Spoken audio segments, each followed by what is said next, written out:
तो कहानी की शुरुआत में हम किम नाम के एक आदमी को देखते हैं जिसके पास एक कंपनी का कॉल आता है और ये कॉल उस कंपनी का था जिस कंपनी से किम ने लोन लिया था। किम को कॉल पर बताया जाता है कि आपका इंटरेस्ट अब और भी ज़्यादा बढ़ चुका है और आपका जो कुल लोन है वो है $2,10,308 और आपको किसी भी तरीके से लोन जल्द से जल्द चुकाना होगा। क्या आप इस बारे में कुछ कहना चाहते हैं? तब किम कहता है कि नहीं। दोस्तों, किम की हालत पैसों की तरफ से बहुत ज़्यादा खराब है। दोस्तों, किम अपनी ज़िंदगी से पूरी तरीके से परेशान आ चुका है। उसे नहीं पता कि आखिर वो इतना बड़ा लोन कैसे देगा। उसे अपने आगे या पीछे इतने बड़े लोन को चुकाने का कोई भी रास्ता दिखाई नहीं दे रहा। अब आखिर में किम ने फैसला कर लिया है कि वो अपनी जान ले लेगा। अब एक ब्रिज पर आकर वहाँ पर खड़ा हो जाता है। इसके बाद किम उस ब्रिज पर से नीचे नदी में कूद जाता है, लेकिन किम की जान बच जाती है। जब उसकी आंख खुलती है तो वो देखता है कि वो नदी के किनारे है। दरअसल किम अब एक आइलैंड पर पहुंच चुका है। जब वो अपने चारों तरफ देखता है तो वहां से उसका शहर कुछ ज्यादा दूर तो नहीं होता। वो अपने आप को कोसता है और कहता है कि मैंने मरना तो चाहा लेकिन मैं मर भी नहीं पाया। खैर, अब इसके बाद वो अपने फ़ोन को ऑन करने की कोशिश करता है, लेकिन उसका फ़ोन पानी में भीगा हुआ था। इसकी वजह से वो ऑन नहीं हो पाता। अब इसके बाद किम आइलैंड के चारों तरफ घूमना शुरू कर देता है क्योंकि वो किसी भी तरीके से यहाँ से निकलना चाहता है, लेकिन यहाँ से निकलने का कोई भी रास्ता नहीं होता। हालांकि ऊपर से एक ब्रिज जा रहा होता है जहाँ से वो कूदा था, लेकिन वहां तक पहुंचने के लिए उसका जो खंभा होता है वो बहुत ही ज्यादा सपाट था, जिसकी वजह से कोई भी उसके ऊपर नहीं चढ़ सकता। अब किम को रात को मजबूरन वहीं पर सोना पड़ता है। अगली सुबह जब वो उठता है तो उसे वहाँ पर एक शिप की आवाज आती है। वो उस तरफ जाकर वहाँ पर हाथ हिलाकर मदद मांगने की कोशिश करता है और कहता है कि मैं यहाँ पर फंसा हुआ हूँ, लेकिन उस शिप के ऊपर जो लोग होते हैं उन्हें लगता है कि किम हाथ हिलाकर उनसे हाय कहने की कोशिश कर रहा है, तो वो भी बदले में उसे हाय कह देते हैं। किम वहाँ पर बहुत ही ज्यादा चीखता है, चिल्लाता है और बहुत ही अलग अलग तरीकों से हाथ हिलाता है, लेकिन वहाँ पर जो आदमी देख रहा था वो भी उसी की तरह हाथ हिलाता है। वो आदमी इस बात को नहीं समझ पाता कि किम यहाँ पर फंसा हुआ है। इसके बाद किम उस आइलैंड की रेत पर हेल्प लिखता है ताकि अगर कोई भी आसपास से गुजरे तो वो इस साइन को देख सके। किम को ये पूरा कॉन्फिडेंस है कि कोई ना कोई तो यहाँ पर आएगा और उसकी मदद करेगा, क्योंकि आइलैंड शहर के बहुत ज्यादा पास है और अक्सर लोग यहाँ से आते आते रहते हैं। खैर, अब इसके बाद किम अपने मोबाइल की बैटरी निकाल कर दोबारा से अपने मोबाइल को ऑन करने की कोशिश करता है और आखिरकार उसका मोबाइल ऑन भी हो जाता है। वो सबसे पहले अपने मोबाइल से एक इमरजेंसी कॉल लगाता है और कहता है कि मैं एक आइलैंड पर फंस गया हूँ और मुझे तुम्हारी मदद की जरूरत है। अब वो लोग वहाँ पर किम से उसका पता पूछते हैं, लेकिन किम को इस आइलैंड के बारे में बिल्कुल भी जानकारी नहीं होती। वो कहता है कि एन रिवर के पास में जो आइलैंड है मैं उसी पर फंसा हुआ हूँ। अब ये सुनकर दूसरी तरफ से जो आदमी किम की बातें सुन रहा था वो उसे कहता है कि गेट लॉस्ट। इसके बाद वो उसकी कॉल को काट देता है क्योंकि एन रिवर के पास में कोई भी ऐसा आइलैंड नहीं है जहाँ पर कोई भी इंसान फंस सके। दरअसल ये एक छोटा सा टापू है जो कि शहर से इतना ज्यादा पास होता है कि कोई सोच भी नहीं सकता कि इंसान यहाँ पर फंस सकता है। किम अपनी गर्लफ्रेंड को भी कॉल करता है और कहता है कि मुझे तुम्हारी मदद की सख्त जरूरत है, लेकिन उसकी गर्लफ्रेंड उससे कहती है कि हमने फैसला किया था कि हम एक दूसरे से कभी भी बात नहीं करेंगे। दरअसल इन दोनों का ब्रेकअप हो चुका है। किम वहाँ पर उसे समझाने की कोशिश करता है कि मैं एक बहुत ही बड़ी मुसीबत में फंसा हुआ हूँ, मुझे तुम्हारी मदद की जरूरत है, लेकिन उसकी गर्लफ्रेंड को ऐसा लगता है कि वो सिर्फ उससे मिलने का बहाना कर रहा है। अब इसके बाद ही किम के मोबाइल की बैटरी डाउन हो जाती है। किम के पास कोई भी रास्ता नहीं है कि वो दूसरे इंसान के साथ संपर्क कर सके क्योंकि उसके मोबाइल की बैटरी डाउन हो चुकी है। अब इसके बाद किम ये फैसला करता है कि वो नदी को पार कर कर यहाँ से बाहर निकलेगा। अब जब वो नदी में उतरता है तो वो धीरे धीरे कर डूबने लगता है क्योंकि उसे तैरना नहीं आता, लेकिन इससे पहले कि उसकी जान जा पाती वो दोबारा से वापस किनारे पर आ जाता है। अब किम पूरी तरीके से फर्स्ट एड हो चुका है। वो अपने आप की जान लेना चाहता है। वो एक पेड़ में अपनी टाई निकाल कर लटकाता है। अब इसके बाद वो अपनी जान देने वाला था कि तभी शहर में सायरन बज जाता है और ये सायरन होता है सिविल डिफेंस ड्रिल का, जो कि साल में 2 बार 20-20 मिनट के लिए होता है। ये एक तरीके की प्रैक्टिस होती है जिसमें साल में 2 बार 20-20 मिनट के लिए पूरे देश को पॉज कर दिया था ताकि अगर देश में कोई भी इमरजेंसी हो या फिर देश में कोई भी आपदा आए तो उस चीज के लिए लोग पहले से तैयार हैं। और इसीलिए जो आदमी जहाँ पर होता है वो वहीं पर रुक जाता है, जो गाड़ी जहाँ पर होती है वो वहीं पर रुक जाती है। और अब उस सायरन के आवाज सुनकर वहाँ पर किम भी रुक जाता है। खैर, इधर दूसरी तरफ हमें इस टापू से दूर एक लड़की को दिखाया जाता है। ये लड़की पिछले 3 सालों से अपने रूम से बाहर नहीं निकली और ये साल में अपने कमरे की खिड़कियां सिर्फ 2 बार ही खोलती है और ये खिड़कियां तब खोलती है जब सायरन बजता है, यानी कि जब सिविल डिफेंस ड्रिल होती है, क्योंकि इस वक्त पूरा का पूरा देश एक तरीके से पॉज होता है। इसे इस तरीके से अपने देश को देखना बहुत ज्यादा अच्छा लगता है। इस लड़की का नाम सारा है। ये सुबह उठती है और ये अपनी मॉम के ऑफिस जाने के बाद ही वॉशरूम जाती है। इसकी मॉम ऑफिस जाने से पहले इसके लिए खाना बना कर रख जाती हैं और इस खाने को अपने कमरे के अंदर ले जाती है दरअसल ये अपने घर वालों के सामने भी नहीं आती और ना ही ये उनसे ज्यादा बात करती है। इसका पूरा का पूरा रूटीन सिर्फ अपने कमरे में ही है। ये सुबह के 9 बजे से अपने कंप्यूटर पे बैठ जाती है। दरअसल इसकी एक वेबसाइट है जिस पर ये ब्लॉग्स लिखती है। इसका ये मानना है कि हम कंप्यूटर के अंदर अपनी एक पूरी की पूरी अलग दुनिया बना सकते हैं और जो भी हम लोगों को विश्वास दिलाना चाहें हम वो विश्वास लोगों को दिला सकते हैं। इसलिए अपनी बहुत सारी फोटोज को एडिट करके अपनी वेबसाइट पर अपलोड करती रहती है। ये एक तरीके से सारा का जॉब है जो कि इसने अपने लिए चुन लिया है। सारा को चांद देखना बहुत ज्यादा पसंद है, इसलिए जब सारी दुनिया सो जाती है तो ये रात को अपने टेलीस्कोप से चांद को देखती है। वो कहती है कि मुझे चांद को देखकर बिल्कुल भी अकेला महसूस नहीं होता क्योंकि चांद भी तो अकेला ही है। सारा अपने आप को बिजी रखने के लिए वॉक भी करती है ताकि उसे ऐसा लगे कि आज का दिन उसके लिए बहुत ज्यादा बिजी था और आज साल के 2 दिनों में से वो आज पहला दिन है जिस दिन सारा अपने कमरे की खिड़कियों को खोलती है ताकि वो अपने टेलीस्कोप की मदद से पूरे शहर को देख सके। साथ ही में वो अपने कैमरा से फोटोज भी खींचती है और अब जब वो बाहर देख रही होती है तो तभी उसकी नज़र उसी आइलैंड पर जाती है जिसकी रेत पर हेल्प लिखा हुआ था और यह हेल्प लिखा होता है किम ने। उसे ऐसा लगता है कि शायद ये किसी एलियन का काम है। इसके बाद वो पूरे के पूरे आइलैंड को छानना शुरू कर देती है और तभी वो जंगल के बीचों बीच किम को देखती है जो कि अपनी जान लेने वाला था। इस डील की वजह से वो भी पॉज हो गया होता है और इस पॉज की वजह से उसके दिमाग में जो अपनी जान लेने की स्टेटमेंट होती है वो भी अब खत्म हो चुकी है। वो अपने दिमाग में सोचता है कि ये काम अगर मुझे करना ही है तो मैं काम तो कभी भी कर सकता हूँ, इसलिए मैं अभी के लिए काम नहीं करता। इधर दूसरी तरफ हमें सारा को दिखाया जाता है जिसे रात को बिल्कुल भी नींद नहीं आती। वो ये बात सोचकर बुरी तरीके से परेशान थी कि आखिर वो आदमी मर गया होगा या फिर जिंदा होगा। और वो अपनी दूरबीन से एक बार फिर से उस आइलैंड की तरफ देखती है। वो देखती है कि किम अभी भी जिंदा है। वो शहर की तरफ देखकर चीख रहा होता है, चिल्ला रहा होता है क्योंकि इस शहर ने उसे दुख के अलावा कुछ भी नहीं दिया। अब अगले दिन किम को यहाँ पर भूख लग जाती है और अब जब वो जंगल के बीच इधर उधर खाने के लिए कुछ चीज ढूंढ रहा होता है तो उसे वहाँ पर जंगल में कुछ फूल दिखाई देते हैं। ये वही फूल थे जिन्हें किम बचपन में खाया करता था। वो कहता है कि कितने साल हो गए लेकिन मैंने इन फूलों को नहीं खाया है। अब इसके बाद जब वो उन फूलों को खाता है तो उसे रोना आने लगता है क्योंकि उसे अपना बचपन याद आ गया था। उसे अपने बचपन के वो दिन याद आ गए थे जब उसे किसी भी बात की टेंशन नहीं थी और वो हमेशा से खुश रहता था। लेकिन सिर्फ फूल खाकर उसका पेट नहीं भरता, उसे यहाँ पर कुछ जंगली मशरूम भी दिखती हैं। हालांकि उसे इस बात के बारे में बिल्कुल भी खबर नहीं है कि मशरूम जहरीली है या फिर नहीं, लेकिन उसे अपनी भूख के सामने ये चीज दिखाई नहीं देती और वो उन्हें खा लेता है। उसके पास यहाँ पर पीने के लिए नदी का पानी है लेकिन अब ये सोचता है कि उसे प्रोटीन की जरूरत है, इसलिए वो नदी में मछलियाँ पकड़ने के लिए जाता है। और कई घंटों तक लगातार मेहनत करने के बाद भी वो मछली का एक बच्चा भी पकड़ नहीं पाता। उस आइलैंड पर कुछ बत्तख भी दिखाई देते हैं, वो उन्हें भी पकड़ने की कोशिश करता है लेकिन यहाँ पर भी उसे सिर्फ असफलता ही हासिल होती है। अब कुछ देर बाद जंगल में भटकते हुए किम को एक पेड़ के ऊपर बर्ड्स के घोंसले दिखाई देते हैं जिनके अंदर उनके अंडे हैं। लेकिन किम को पेड़ पर चढ़ना नहीं आता लेकिन फिर भी वो कोशिश करता है। अब जब वो जैसे तैसे कर थोड़ा ऊपर चढ़ाई था कि तभी एक पक्षी उसके ऊपर बीट कर देता है। अब उसे अपना सर धोना होगा। किम को किनारे पर एक ब्लीचिंग सोडा लिक्विड की बोतल दिखाई देती है और वो उसे अपना सर धोना शुरू कर देता है। अब सर धोते धोते वहाँ पर उसकी नजर नदी में पड़ती है और वो वहाँ पर देख पाता है कि कुछ देर बाद उस नदी में कुछ मछलियाँ ऊपर की तरफ आ गई हैं। वो मछलियाँ बेहोश हो चुकी थी। जब वो ब्लीचिंग पाउडर उस पानी में मिला इससे किम बहुत ज्यादा खुश हो जाता है। अब उसके पास खाने के लिए मछलियाँ। अब इसके बाद किम अपने लाइटर की मदद से आग जलाकर वहाँ पर मछलियों को बड़े शौक से खाता है। अगली सुबह किम को यहीं किनारे पर बच्चों की एक बहुत ही बड़ी डक बोट दिखाई देती है जो शायद खराब होने पर किसी ने पानी में छोड़ दी थी और वो बहते हुए किनारे तक आ गई। वो उसे खींचते हुए किनारे तक ले आता है और अब उसके पास रहने के लिए और सोने के लिए घर भी है। किम कहता है कि मैं पिछले 7 सालों से सिर्फ इसी बात को लेकर पैसे बचा रहा था ताकि मैं अपना खुद का घर ले पाऊं, लेकिन मैं ऐसा नहीं कर पाया। लेकिन अब उसके पास उसकी खुद की एक रहने की जगह है जहाँ पर अब वो बिना किराए दिए बिना किसी रोक टोक के रह सकता है। ये सारी चीजें सारा अपनी दूरबीन से लगातार देख रही थी। जो सारी चीजें किम उस आइलैंड पर करता है सारा लगातार उन सभी चीजों को देखती रहती है।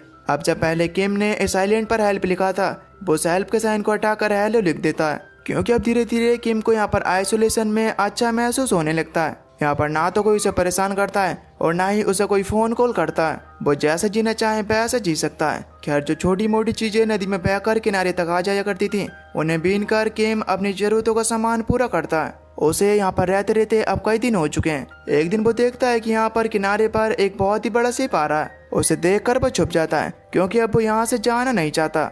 और अब जब वो वहाँ पर छुप रहा होता है तो वहाँ पर उसे एक नूडल का खाली पैकेट दिखाई देता है। वो उस नूडल के पैकेट को खोलता है और वो देख पाता है कि अभी भी उस नूडल के पैकेट में एक मसाले का पैकेट है। इस चीज से उसके मन में अब नूडल्स खाने की इच्छा जाग उठती है। वो यहाँ के पेड़ पौधों से नूडल्स बनाने की कोशिश करता है, लेकिन उसे कामयाबी नहीं मिलती। किम अपने आप से बात कहता है कि अगर मैंने नूडल्स बना लिए तो मैं जिंदगी में कुछ भी कर सकता हूँ। लेकिन उसे बात समझ में नहीं आ रही कि आखिर वो नूडल्स बनाए तो बनाए कैसे। और अब तभी उसके दिमाग में एक आइडिया आता है। वो कबूतर को देखता है। वो सोचता है कि जब एक कबूतर बीट करता है तो जो भी वो खाता है वो अच्छे से डाइजेस्ट नहीं कर पाता।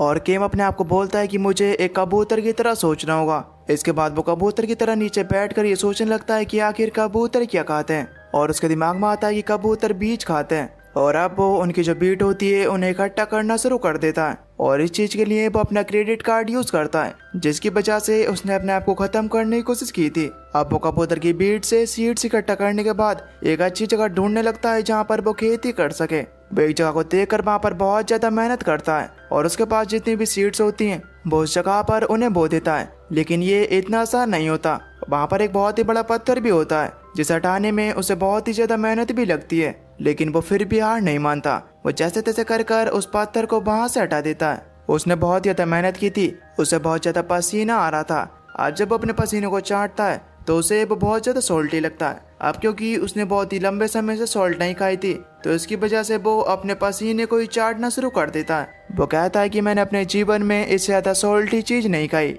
वो यहाँ पर खेती वाली जगह पर कुछ केंचुए भी डाल देता है ताकि उसकी जमीन हवादार बने और वहाँ पर खेती भी अच्छी तरीके से हो सके। अब जो कपड़े उसने पहले पहन रखे थे वो उसकी मदद से वहाँ पर एक स्केयरक्रो बनाता है और उसे अपने खेत में लगा देता है ताकि कोई भी पक्षी आकर उसकी फसल को खराब ना कर सके। ये काम करते हुए किम बहुत ज्यादा खुश है, मानो कि उसकी जिंदगी में एक मकसद मिल गया हो। हालांकि ये मकसद दूसरों के लिए कुछ भी वैल्यू नहीं रखता, लेकिन ये चीज अब किम के लिए एक अलग ही दुनिया सी बन चुकी है। दरअसल किम अपनी फसल उगाकर नूडल्स बनाना चाहता है और उसके पास जो नूडल्स का मसाला है उसे वो नूडल्स में डालकर उन्हें खाना चाहता है। अब सुबह से लेकर शाम तक किम सिर्फ इसी बारे में सोचता है कि आखिर उसकी फसल अच्छी तरीके से कैसे उगेगी और किस तरह से वो नूडल्स बनाएगा। दूर से सारी चीजें सारा भी देख रही है और वो उसकी पिक्चर्स क्लिक करके अपनी सोशल मीडिया पर अपलोड कर देती है। सारा किम को देखते हुए अपने आप से कहती है कि मुझे समझ में नहीं आ रहा कि आखिर मैं इसकी मदद कैसे करूं। क्या मुझे नासा की मदद लेनी चाहिए या फिर मुझे खुद नीचे जमीन पर जाना चाहिए। वो ऐसा इसलिए कह रही है क्योंकि उसने पिछले 3 सालों से अपने रूम से बाहर कदम नहीं रखा। अब वो ये फैसला करती है कि उसे ही कुछ करना होगा। अब जब रात के समय में सभी लोग सो जाते हैं तो वो घर से हेलमेट पहनकर निकलती है और अब वो उसी ब्रिज पर चली आती है जिसके नीचे वो आइलैंड है। वो एक बोतल के अंदर एक मैसेज डालकर उसे नीचे पानी में फेंक देती है क्योंकि इस बात को अच्छी तरीके से जानती है कि जल्दी ये बोतल तैर कर उस जगह पर पहुंच जाएगी जहां पर किम है। लेकिन काफी दिनों तक किम को वो बोतल नहीं मिलती। अब किम को यहाँ पर पूरे 3 महीने बीत जाते हैं। अब वो मछली पकड़ना भी सीख गया है और वो पेड़ पर भी चढ़ जाता है और वो घोंसले में से अंडे निकाल कर उन्हें पकाकर खा लेता है। यानी कि इसका मतलब यह है कि अब उसे खाने की तो कोई भी प्रॉब्लम नहीं है। साथ ही साथ वो अपनी खेती का भी बहुत ज्यादा ख्याल रखता है। अब एक दिन अचानक से उसे वो बोतल मिल जाती है जिसके अंदर सारा ने उसके लिए मैसेज भेजा था। अब जब उस बोतल के अंदर से कागज निकालता है तो पूरा का पूरा कागज पूरी तरीके से खाली था। सिर्फ एक कोने पर हेलो लिखा था, जैसा ही खुद किम ने रेत पर लिखा था। अब इस चीज से किम अच्छी तरीके से समझ जाता है कि जरूर उसे कोई न कोई तो देख रहा है और उसी ने इस मैसेज को उसके पास तक पहुंचाया है। लेकिन अब किम यहाँ पर अकेला नहीं है, उसका एक दोस्त है और वो है उसका स्कैरक्रो। किम अपने स्कैरक्रो की पैंट उतारता है और उसे पहन लेता है क्योंकि अब उसे बात पता है कि उसे कोई न कोई तो देख रहा है। यहाँ पर अब जो उसने बीज बोए थे वो छोटे छोटे पौधे बन चुके हैं जिन्हें देखकर उसे बहुत ज्यादा खुशी होती है। सारा का मैसेज उसे पूरे 17 दिनों के बाद मिला था। सारा पूरे 17 दिनों से वेट कर रही थी। अब किम रेत पर लिखता है हाउ आर यू। जब सारा इस चीज को देखती है तो उसे बहुत ज्यादा खुशी होती है। सारा की जिंदगी में भी अब एक नई चीज आई है जिससे बहुत ज्यादा खुश रहने लगी है। अब रात के समय में वो एक बार फिर से हेलमेट पहनकर बाहर निकलती है और वो बोतल में एक और मैसेज डालती है। जब किम उस मैसेज को पढ़ता है तो उसमें लिखा होता है I am fine, thank you and you. अब किम भी उसके जवाब में लिखता है फाइन, थैंक यू। अब सारा किसी भी तरीके से उस तक नूडल्स पहुंचाना चाहती है क्योंकि सारा को यह बात अच्छी तरीके से पता है कि किम को नूडल्स खाने की कितनी ज्यादा चाह है। बस इसीलिए वो एक डिलीवरी बॉय को बुलाती है और उसे ज्यादा पैसे देकर उसे उस आइलैंड के बारे में बताती है। अब जैसा कि सारा ने कहा था वो डिलीवरी बॉय बहुत सारे नूडल्स लेकर उसके पास पहुंच जाता है, लेकिन किम उसके नूडल्स को एक्सेप्ट नहीं करता। अब जब वो डिलीवरी बॉय वापस आता है तो सारा उससे पूछते कि क्या हुआ, तब वो डिलीवरी बॉय बताता है कि उस आदमी ने मुझसे कहा था कि मैं तुम्हारे ये नूडल्स नहीं खा सकता, मेरे कुछ स्पेशल नूडल्स तैयार हो रहे हैं और मुझे पूरा यकीन है कि दुनिया के कोई से भी नूडल्स मेरे इन स्पेशल नूडल्स से ज़्यादा स्वादिष्ट नहीं हो सकते। अब यहाँ पर किम की जो फसल है वो धीरे धीरे कर रुक चुकी होती है।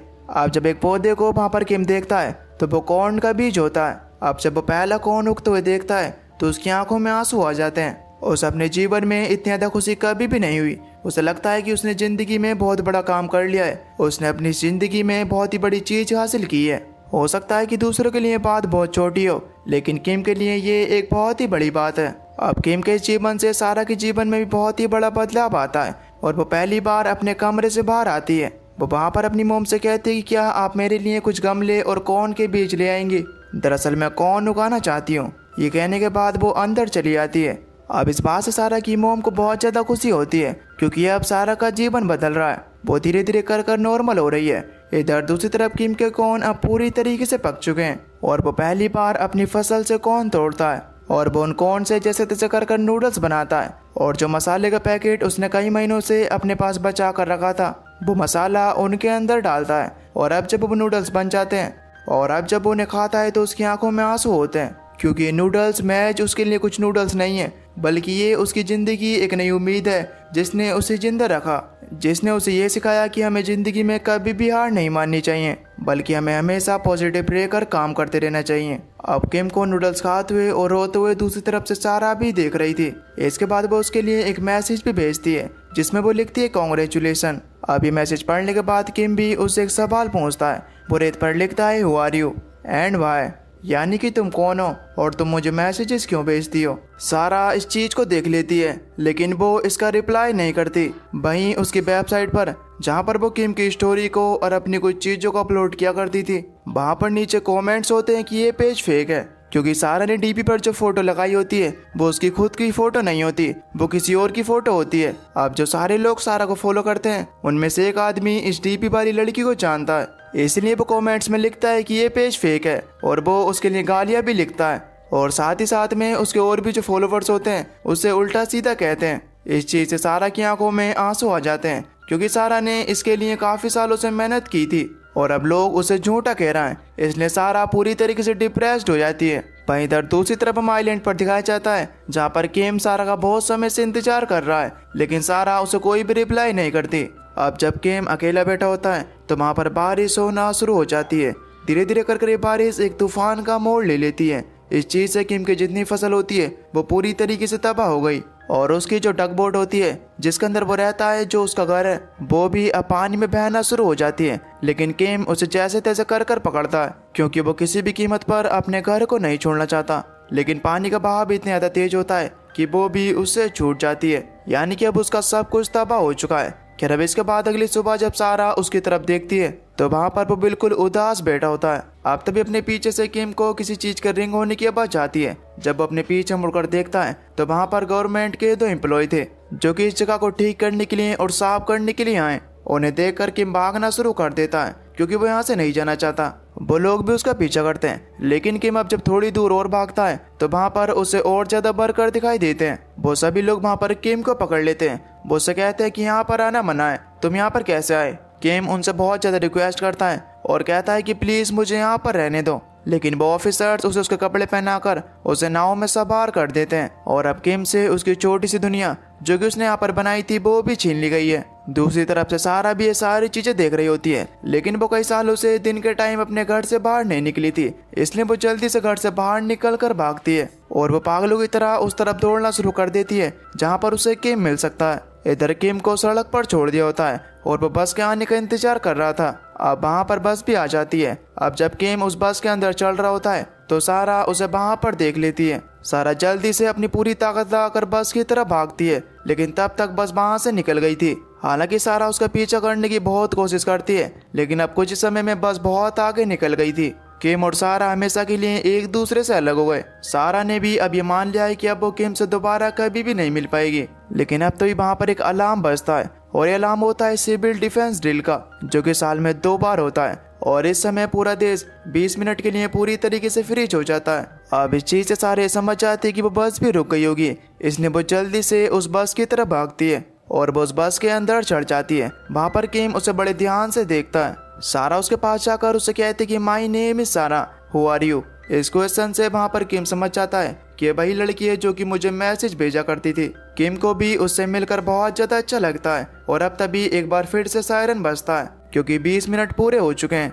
अब जैसे ही बस चलती है तो वहाँ पर सारा को एक झटका लगता है, लेकिन वहाँ पर किम उसे गिरने से रोक लेता है। अब हम यहाँ से समझ पाते हैं कि दोनों आगे से एक साथ रहेंगे। और दोस्तों यही प्यारा सा संदेश दे तो ये मूवी यहीं पर खत्म हो जाती है। दोस्तों ये मूवी हमें सिखाती है कि हमें कभी भी हार नहीं माननी चाहिए और पॉजिटिव इंटेंट के साथ अपना काम करते रहना चाहिए। आपको ये मूवी कैसी लगी हमें नीचे कमेंट करके जरूर बताना। और अगर आप चैनल पर नए हो तो प्लीज चैनल को सब्सक्राइब कर बेल नोटिफिकेशन को ऑल पर सेलेक्ट कर लेना ताकि अगली वीडियो की नोटिफिकेशन आपके पास सबसे पहले आ सके। तो तब तक के लिए till then take care, love you, bye bye.